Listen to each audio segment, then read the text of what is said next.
In the 1800s, carp was treasure, not trash, not a joke. One of the finest fish in America. Families dreamed of tasting it, and the government made that dream real. It spent years shipping carp across the country. Thousands of dollars, whole train cars of fish, all so inland families could finally eat it. Newspapers cheered when carp rolled into town. Crowds lined up at train stations, waiting for their share. Now imagine that same fish today.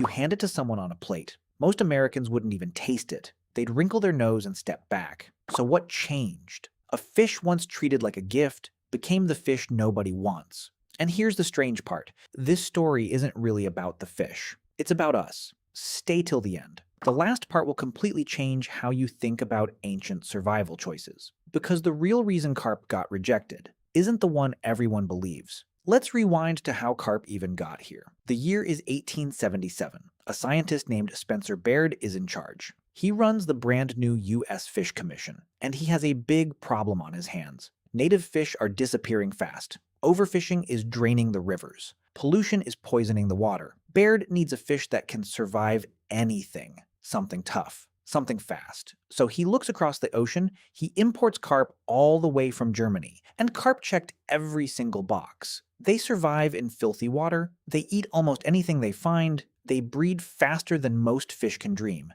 It felt like the perfect solution. So the government got to work. They built ponds outside Washington, D.C. They bred carp by the millions, then shipped them across the whole country. Before we go deeper, if this is blowing your mind, subscribe and comment down below. Trust me, the ending is worth it. And here's the wild part. It was all free. Farmers and fisheries got carp for nothing. It became one of the biggest fish programs in U.S. history.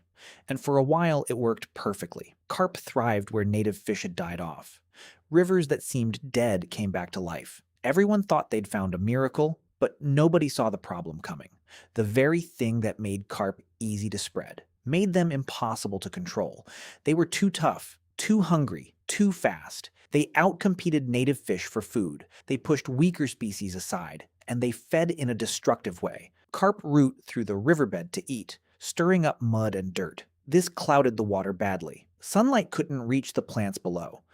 Those plants started to die, and other fish relied on those plants. So the whole system began to collapse. Within a few decades, everything flipped. The miracle fish became the villain. It was blamed for wrecking ecosystems, the very ones it was dropped into. By the early 1900s, opinion had turned completely. Newspapers that once praised carp now called it a filthy nuisance. Fishing guides told clients one thing: catch a carp, throw it back.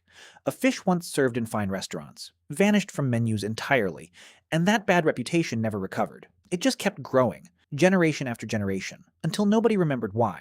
Grandparents refused to eat it. Parents refused too. Kids just followed along. Nobody could explain the reason, they just knew carp was bad. And this is the real heart of the mystery. Because on paper, carp is fine.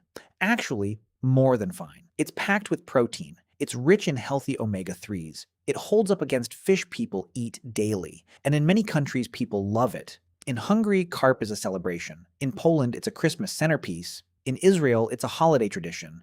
Whole families build customs around it. So why does America hate it so much? Let's dig into the real problems. The first problem is the bones. And carp bones are tricky. They have something called Y bones, tiny forked bones scattered right through the meat, not just along the spine. You can't simply cut around them. Removing them takes real skill and a lot of patience. That skill gets passed down in some cultures, but it never took root in America. American kitchens wanted quick, boneless fish. Carp just didn't fit that world. The second problem is where carp lives. Carp are bottom feeders. They dig through mud and sediment, searching for food in the muck. And that can affect the taste. The meat can turn muddy and earthy, unpleasant on the very first bite. But cultures that love carp have a trick. It's called purging. They keep the fish in clean water for days before cooking. This flushes out the muddy flavor. It's a simple extra step, but almost no one in America bothers. Why work hard for a fish they distrust? Still, carp isn't hated everywhere. Walk through Prague before Christmas. You'll see carp alive in tanks, right outside grocery stores. Some families keep them in bathtubs, swimming for a day before the meal. Carp is the star of Christmas Eve dinner across all of Central Europe. It's a tradition going back centuries, tied to old fasting customs, customs that avoided red meat. In Israel, carp becomes gefilte fish, served at Passover and holidays. None of these cultures call carp inferior. They just never let its reputation win. And that raises a strange question. The exact same fish species, a delicacy on one continent, hated on another. So how much of this was ever about taste? Maybe less than we think, but fixing the taste wouldn't be enough, because something worse was coming, something that made the stigma permanent. Jump ahead to the 1970s. Fish farmers in the South had a problem: algae and parasites in their ponds. So they imported new carp from Asia, silver carp and bighead carp. These fish clean ponds naturally. They were never meant for open water.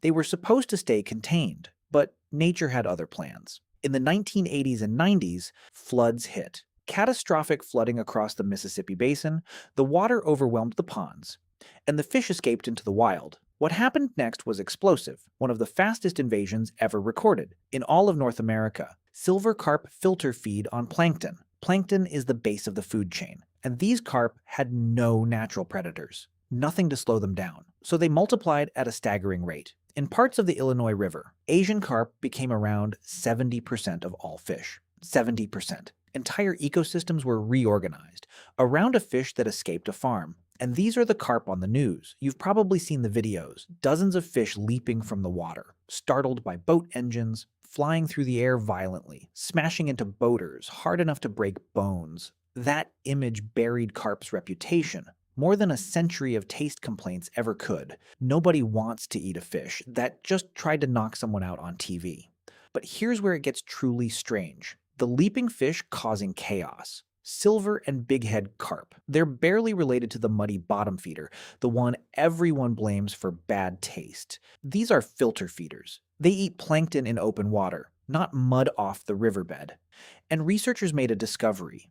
Their meat is actually mild, white and flaky, closer to tilapia or cod, nothing like common carp's reputation. Think about what that means. The fish everyone fears to eat, and the fish everyone thinks tastes bad, aren't even the same problem. One species built the stigma over a century. A different species inherited it overnight, just because they share a name. But that hasn't stopped people from trying.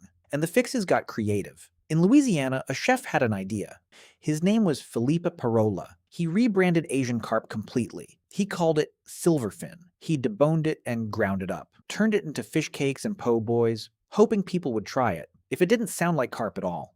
In Kentucky, a company scaled up, 2 Rivers Fisheries, processing thousands of pounds a day, most of it shipped overseas, to markets in Asia and the Middle East, where carp is valued, not feared. Governments got involved too. Several states now run bounty programs, paying fishermen by the pound, to pull Asian carp from the rivers. It's less about food, and more like population control with a fork. There's one last piece nobody mentions, and it might be the biggest of all. Starting in the 1970s, testing began. Agencies checked fish for toxins, mercury, PCBs, industrial runoff. Bottom feeders like common carp absorb contaminants straight from the mud, and carp returned some of the highest levels of all.